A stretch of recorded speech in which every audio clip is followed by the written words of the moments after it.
My dear friends, कैसे हैं आप लोग। तो आज मैं आप लोगों से बात करने वाला हूं किडनी बायोप्सी और रीनल बायोप्सी। तो मैं बात करूं कि what is a kidney biopsy या what is a renal biopsy. तो एक किडनी बायोप्सी और a renal biopsy means removing a small sample from one kidney using a special needle. Special needle के जरिए से किडनी के छोटे से टिश्यूज को अलग करना, इसको बोलते हैं किडनी बायोप्सी। तो जब इस सैंपल को अलग कर लिया जाता है तो उस सैंपल को माइक्रोस्कोप में टेस्ट किया जाता है। Then the sample is tested under a microscope to find out the cause of kidney disease. तो उस सैंपल को देख के ये पता लगाया जाता है कि किडनी डिसीज का क्या काज है या इसका आगे ट्रीटमेंट क्या करना है वे किडनी बायोप्सी। किडनी बायोप्सी की नीड पड़ती है क्यों है? तो इफ ब्लड और urine test are deranged then it shows kidney are not working properly. अगर आपका ब्लड टेस्ट या आपका यूरिन टेस्ट वो सही पैरामीटर उसका सही नहीं आ रहा है तो इसका मतलब ये हुआ कि किडनी में कहीं प्रॉब्लम है। तो ये बायोप्सी में be used to find the cause of the kidney disease and tell what is the best treatment.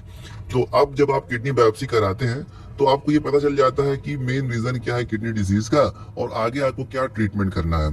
आपको देखने को मिलेंगे कि आप किडनी बायोप्सी कराएंगे तो उसमें देखिए आपको अगर हिमेचूरिया मिल रहा है या प्रोटीनूरिया मिल रहा है, यानी अगर पेशाब में ब्लड आ रहा है तो आप किडनी बायोप्सी करा सकते हैं। या पेशाब में प्रोटीन आ रहा है तो भी करा सकते हैं। या आपका जो ब्लड टेस्ट है वो एबनॉर्मल हो गया है तो उस ब्लड टेस्ट एबनॉर्मल होने की वजह से भी आप करा सकते हैं।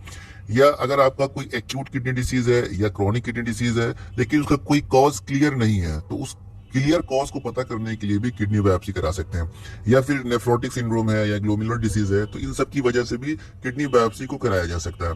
अरे तो किडनी बायोप्सी दो तरह की होती है। देखिए अगर परक्यूटेनियस की हम बात करें तो इसमें अल्ट्रासाउंड गाइडेड ये होता है, यानी कि अल्ट्रासाउंड प्रोब के जरिए से ये पहले प्रोब लगाते हैं तो जहां पर किडनी होती है उसके ऊपर की स्किन के जरिए से किडनी तक चले जाते हैं इस नीडल के जरिए से। तो उससे भी किडनी का सैंपल ले लिया जाता है।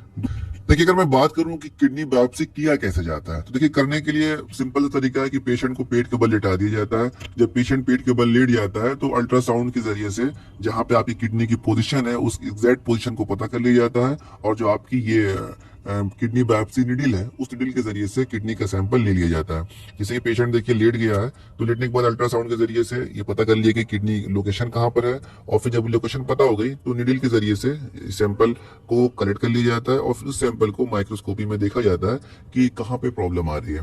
लेकिन देखिए इसके पहले पेशेंट की स्किन को क्लीन किया जाता है और वहां पर लोकल एनेस्थीसिया दिया जाता है। क्लीन करने के बाद लोकल एनेस्थीसिया देने के बाद जब स्किन नम हो जाती है तब फिर आपको निडल को इंट्रोड्यूस करना होता है और सैंपल को कलेक्ट करना होता है।